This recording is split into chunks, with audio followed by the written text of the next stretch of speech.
দেশান্তরে ঘরে বসে ভবঘুরে।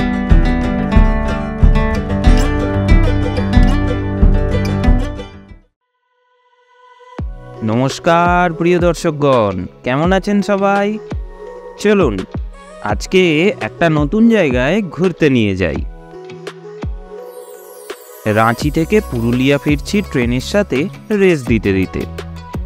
জনা ফলস দেখে দুপুরের লাঞ্চ করে 3টের সময় বেরিয়েছি। মাঝখানে ড্রাইভার দাদা গাড়ি থামিয়ে খেতে গিয়েছিলেন, তারপর থেকে আর কোথাও দাঁড়ায়নি।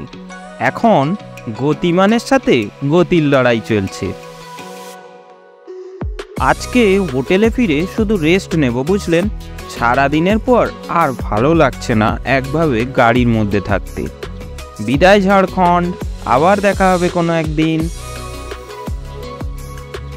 চারপাশে ছোট ছোট পাহাড়, ফাঁকা রাস্তা আর ঠান্ডা হাওয়া, অসাধারণ সুন্দর অনুভূতি। আজকে 16ই ফেব্রুয়ারি সকাল সকাল বেরিয়ে পড়লাম হোটেল থেকে একটা সুন্দর জায়গার উদ্দেশ্যে। গতকাল রাঁচি থেকে হোটেল ফিরেছিলাম বিকেল 5:30টায়। তারপর রেস্ট নিয়ে আজকের প্ল্যান করছিলাম, জানেন। এখন সেই জায়গার উদ্দেশ্যেই চলেছি। শুনেছি স্বর্গরাজ্য, এখন সেই স্বর্গরাজ্যের পথ ধরে এগোচ্ছি।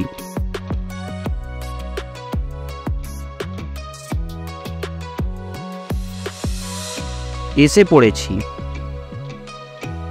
ওহো, এত সুন্দর, পুরো যেন কোনো আর্টিস্টের আঁকা ছবি, তাই না?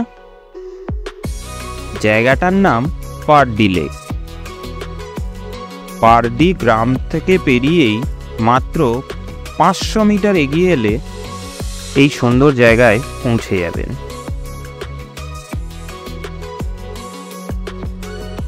পারডি গ্রামের প্রতিটি বাড়ির উঠোন এবং দেওয়ালে নানা ধরনের নকশা দেখতে পাবেন।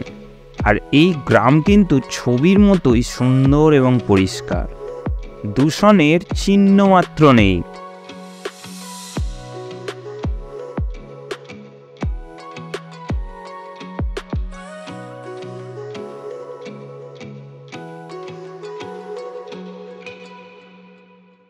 গোর্গাবুরু পাহাড় দিয়ে ঘেরা এই লেকটির জল কিন্তু খুবই পরিষ্কার। পারডি গ্রামের পুরো জলের ব্যবস্থা কিন্তু এই লেক থেকেই। পুরুলিয়ার নির্জন সুন্দর জায়গার মধ্যে অন্যতম এই পারডি লেক। এখানে থাকার ব্যবস্থাও আছে, কিন্তু প্রায় 13 কিলোমিটার দূরে। নাম মালগুড়ি রিসর্ট।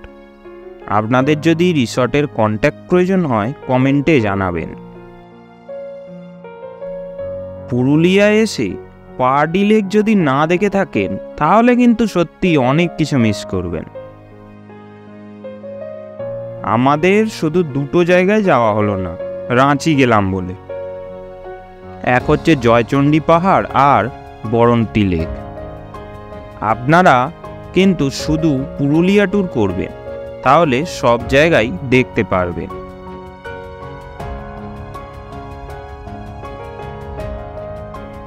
জানেন, এই লেকটি কাঁঠালঝুড়ি নামে একটি নদীর সাথে যুক্ত। আর দূরে ওই যে পাহাড়ের বিস্তার দেখছেন, ওটা অযোধ্যা পাহাড়। আসলে পুরো জায়গাটাই অযোধ্যা পাহাড়, কিন্তু ব্লকটির নাম হচ্ছে বাঘমুন্ডি।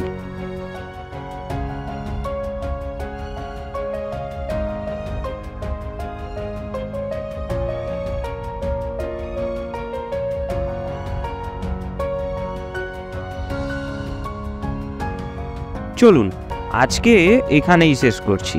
পরের ভিডিওতে আবার দেখা হচ্ছে। সবাই ভালো থাকবেন। টাটা।